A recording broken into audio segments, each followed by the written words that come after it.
Hello. Hello. Hello. How you boys doing?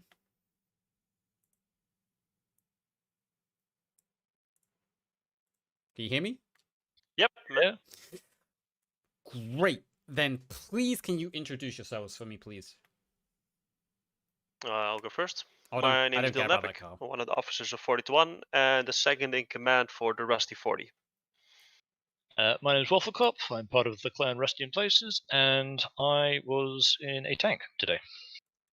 Perfect. Thank you. So, first question, as always, how do you feel after today's results? I'll go for that one. Pretty pleased on the results. We still lost, but still one of our better games. If I heard one of my guys, yeah, pretty pleased. Unfortunately, we lost, but I think we gave KGK a good game. They pretty much dominated their entire group, so it was good to see them struggle for a change against another team. Yeah, I mean, True. it wasn't a bad game at all. It wasn't a bad result at all, but I am just a little bit disappointed to have come out on the wrong side of such a close one. I mean, it doesn't get much closer than that. Literally 4 tickets decided it at the end, and that's probably the closest game we've ever seen in any season. 1, 2, and 3. So yeah, incredible game. You really did put a hamper on KGK. KGK got to this part of the tournament so far without losing a single cap on defense. So the fact that they almost lost the game completely tonight was pretty damning to their reputation so far. Moving away from that anyway, can you walk us through your strategy for tonight? Yeah, Waffle did most of the planning for tonight. I'll answer that. Yeah, the Germans in Chapter 2 have a hard time. The French have the armor game all their own way, so it's kind of hard for us to be able to make progress if they've got their armor in play and in the right place. So we tried to set up in a way that would hopefully deal with that. I think we were moderately successful. Otherwise, just trying to give ourselves lots of options, come at the flag from lots of directions, and see what we could make stick. I mean, you certainly did. It was a battle back and forth between armor throughout the entire game. You had the 88mm built at one point towards the beginning of the game. That did some great pressure. You had Rocker and Physics running around, trying to jump on them as much as they can. Not to mention the battles you had with your German tanks against the French tanks. It really was either you had armor superiority or they did throughout the entire game. And we all know how stupidly strong the French tanks are at the moment. Yeah. So as somebody who was in the tanks, I'll be quite enjoying, I think, the next match. We get to turn the tables and have a go with the French toys. 100%. You get to enact some revenge a little bit. Did you have a strategy for every single cap tonight, or did you focus more on the first and after the first caps, just see how it goes and adapt from there? So I don't tend to. I think we don't usually create plans for all the caps. The cliche is that no plan survives contact with the enemy, and at least some of our matches so far in the tournament, that's been the case. Often very early on in the match, that simply all goes out the window around about the first cap. But yeah, we definitely had a solid plan, I think, for the first 2 caps, and I think we generally stuck to it. Once we got past the second cap, it all sort of went a little bit more freestyle. And by the time we got to the 4th cap, and everything was all a bit weird in terms of that we'd got that far in the match, but also there seemed to be relatively few enemies spawning in, and relatively little enemy armor presence. So that was all a bit us improvising and having to plan things on the fly, as it were. Yeah, as always. Speaking of the plan you had going into that final cap where tickets are so close, did you know how close KGK were to tickets, and what was the mindset about still pushing those caps even though you were sub 50 tickets? Well, I think it was that we happened to have one squad that was in approximately the right position to go and poke its nose into the fourth cap and see what was going on. And they found that there was basically no resistance there. I don't know if that's simply they hadn't KGK hadn't fallen back quick enough. I have to watch the stream. I haven't had a chance yet, or if they were just holding their spawns. But it seemed like we were capping that fourth cap pretty early on with minimal infantry presence.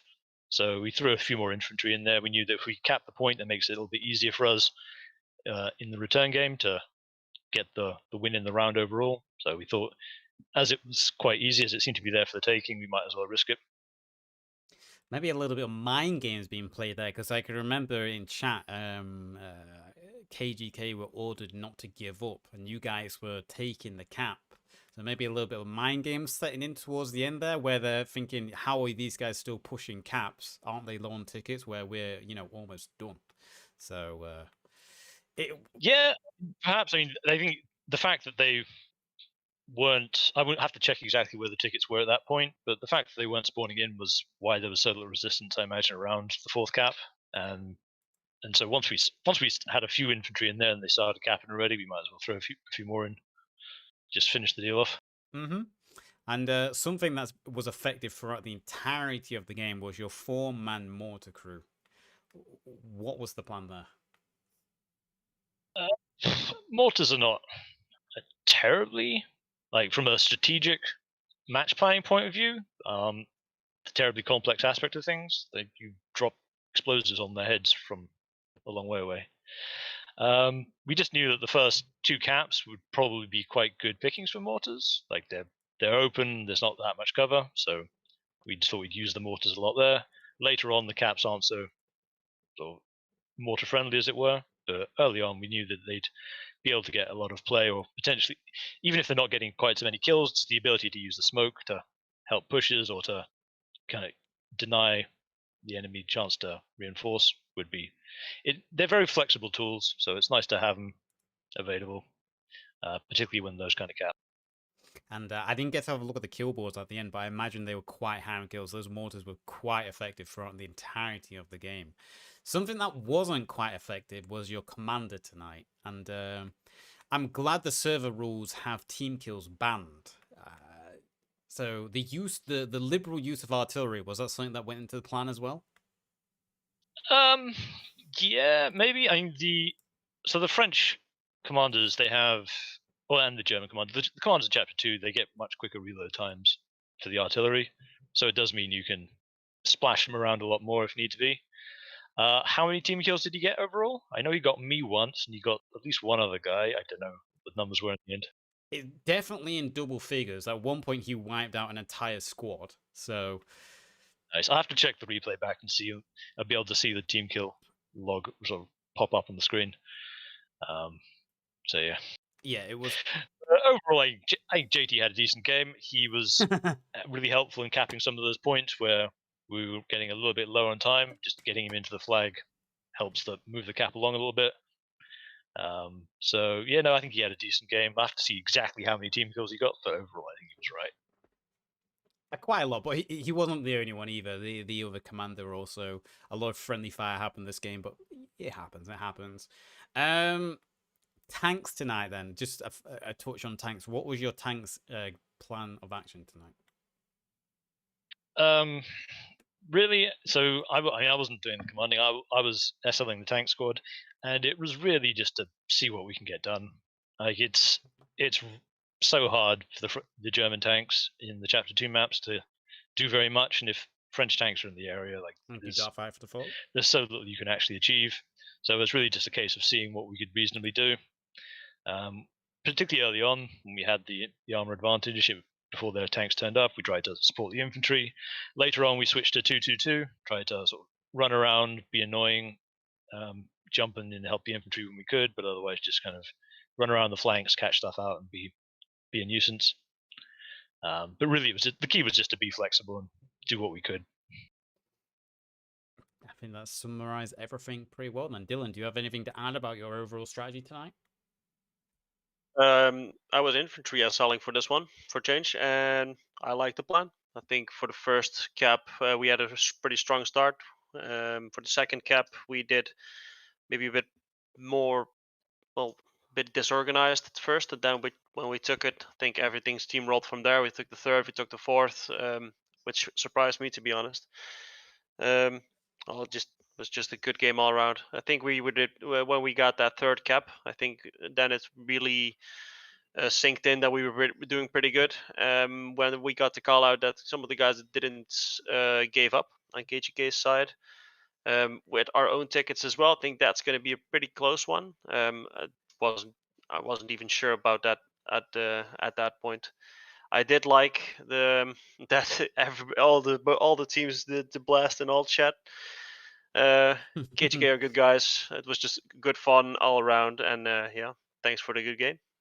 Yeah, no, it was a really good game on their part. It was really tough, and as Dylan said, I was really surprised that we got the third and fourth cap in the way that we did, given that they put up such a hard fight on the second cap. So I think we're in a good position, but it was a very close game, and I imagine the next one will be as well. I think so too. Speaking of close game, then, like I said, KGK haven't dropped a single cap on the defense so far. This is the first time they've actually been dealt a blow while on the defense. Going into this game, then, what did you know about this team, and did you do anything to prepare for their performance? I think we know KGK. We know Sturm. We know the other smaller clans. They're good players. They're very good with their infantry. We watched back to the streams, of course, watching their tactics, expecting some of the things we did. They obviously did, of course, with the good infantry strategy, good spacing, good communications. What do we expect? Yeah, like we saw them doing in the group stage. They dominated the other groups. We were expecting a good game. Yeah, like in the previous season when we played against some of the other clans in a different team I shall not name. Yeah, it was on the same map, so we expected a good fight, just like on that one, the previous season. And well, we got it, and hopefully they got it as well. Yeah, I mean, even before the tournament, even before we could see what they're doing in the group stages, you'd have to imagine KGK would be one of the strongest competitors in this tournament. I mean, Sturm were always a very good team, and the other components of KGK were part of AGA. I'll name the team last season, who were also incredibly strong. So combined, you would imagine that they were going to always put up they would always be a major threat in the tournament. And then you could see, obviously, in their group stage results, how they rolled through their group. So it's just a case of seeing how the two teams, the Sturm and some of the components of AGA, work together in the group stages and sort of seeing how they played out. But other than that, it's hard to know, particularly when you're moving from Chapter 1 and Chapter 3 to Chapter 2 maps, how any team would play. The dynamics are quite different between the different chapters, so maybe the earlier games wouldn't necessarily give us that much information. Okay. Well, this puts you in a good position going into the second match now. KGK have a tall order against them to match your results going into the second match now. Who would you prefer to face if you do make it through to the semifinals? Let's see who do we face? I think we faced Kolofar already, which still hurts. If we do win, who could we face? It will be No, not JTF. it would basically be anyone apart from VDP at the moment. Well, I would really like to play one of the teams we haven't played against. I was pretty looking forward to one of the Brazilian boys, just so we could play with most of the guys. Well, we could play the other guys, the 7AD guys and the Russians, the Entente. Yes, Entente, JTF, and who was the other team in their group? No, it was VDP, wasn't it? So yeah. I mean, if possible, I think JTF would be I'd like to be able to play them. Like we've already played ColFR, we've already played KGK, LBF, DT. Yeah, LBF, DT. So you'd imagine that KGK and KOLFR are going to end up in the semis. Hope we will as well, and so I'd like to play JTF maybe. Be nice just for the variety of opponents. Play the different teams, see how they do. Okay, pretty cool.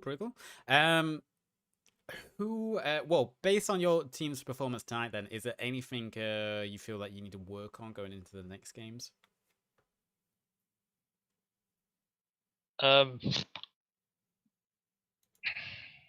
I think the thing where we needed to improve on the previous match we did now, and now we just found another thing to improve on, which we'll do next round, and probably we'll find another thing. Yeah, it's endless. It'd be nice to be able to just finish a match. Go, yeah, no, that was perfect. That's fine. Let's just do that again next week. Rinse and repeat. Yeah, no, we'll have to be very prepared for their infantry pushes. They're obviously going to come up with something smart, and their infantry are very scary, and they're going to come up with a way to deal with our armor. So we'll have to be prepared for that. What else?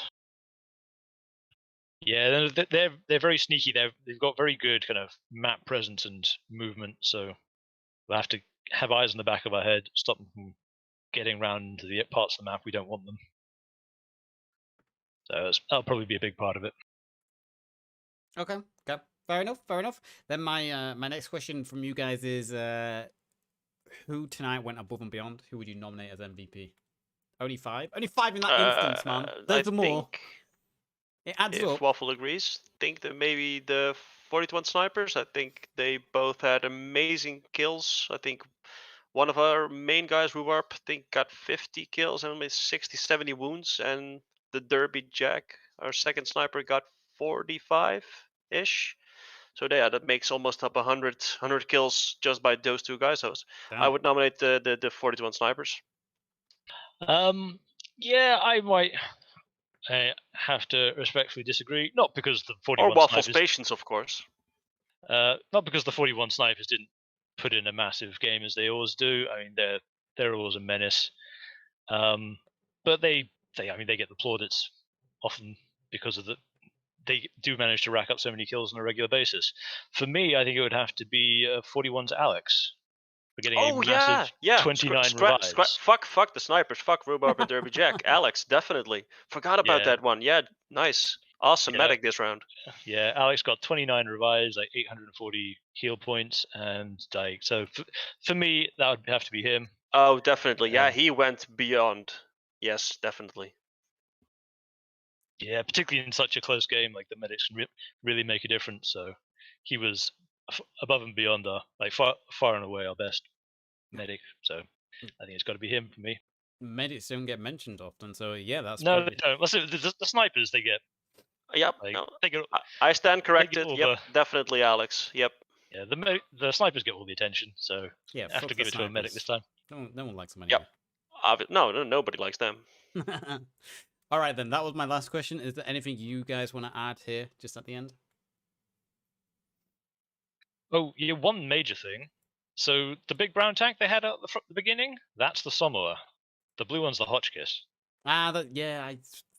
It's the French tanks at the end of the game. Yeah. It was watching your streams whenever you do the French maps and going, no, it's not a Samoa, that's the Hotchkiss. And the other one, that's the... yes, it frustrates me. So there. Why would you pick them over the Renault 35 anyway? Or 38, whatever it's called? It's just better. Yeah, I mean, partly that might just be the tank deck gods might have not smiled upon you. And you might not have many of the Renaults, but yeah, the Renault is such an awesome little tank. You're done shitting on the caster. I'll end it with a compliment then. Thanks for the cast, and thanks KGK for the awesome game. We'll see you next weekend. Great game to KGK, and look forward to seeing you again next weekend. All right, appreciate it, guys. Thank you for joining me, and I'll see you next time. Good luck in your next game. Bye. Thanks. Bye. See you. Bye. Chat. That was Waffle and Dylan. Dylan Epic. All right. 5-minute poll. Boom. There you go. You can go vote. The poll is up. We have JT. He did all right as a commander. I mean, he had a few funny moments, but he did all right. Alex, the medic. Niz, who was just a harassing AT truck extraordinaire. I know what Rocker's going to be doing next game. Or someone else. I know what someone else is going to be doing. And then Brand Power. I'm not quite sure what Brand Power did, but you guys nominated him by quite a bit. I can only have 5 people as well, so I just left it as 2 per team to make it fair.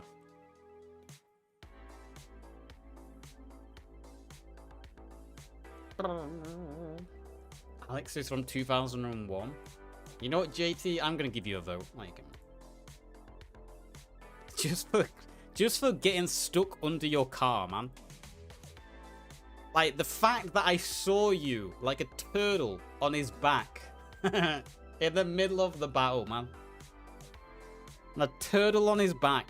You got promoted back to a commander? Is that sympathy vote? Yeah. Yeah. Yo, Bjorn, how's it going, man? Commiserations, Bjorn. Not for long. Demoted again. Yeah, demoted again. Learn to drive. How did you even get stuck under your car in that situation? I assume you crashed into the ditch, got out, and then flipped it on yourself. Kind of impressed. Yeah, I'm kind of impressed as well. Like, surely you know not to flip it towards you. Hacks. Oh, hacks. Okay. You will never hear the end of Alex MVP. Hey, you gotta stroke those medics' egos sometimes, right? You need to get those revives. It's kind of a bribe, really. I mean, you gotta vote for him, or else he's not gonna revive you. A match for the history books. True. Look how sweaty I am, man.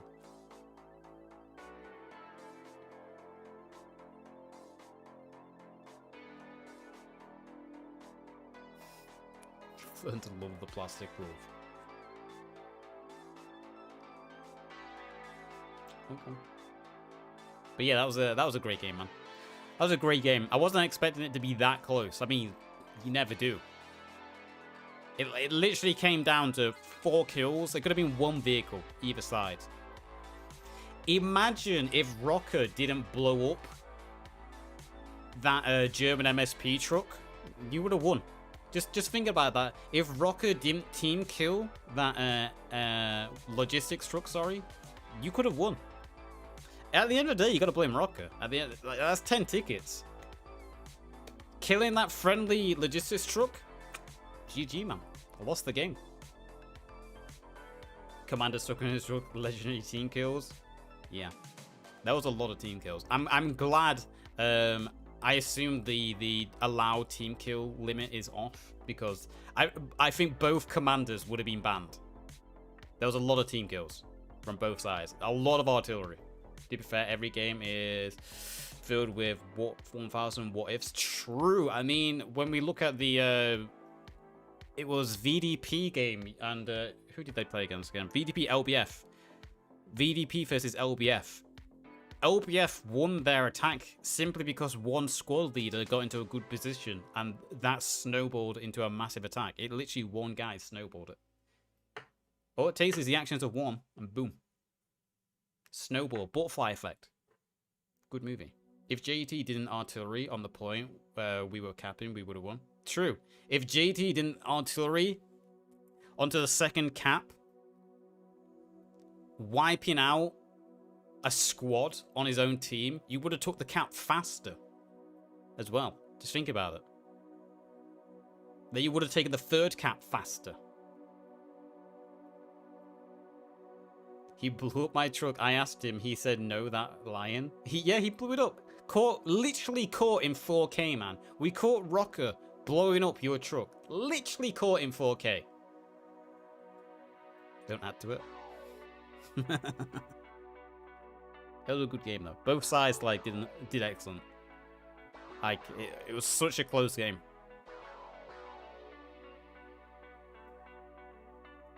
Just look for blame everywhere. Like I said, I'll get this video done as fast as I can. I've also got all the videos from last night I need to publish and get done. So this was probably going to be up tomorrow. And there's the votes. They're in.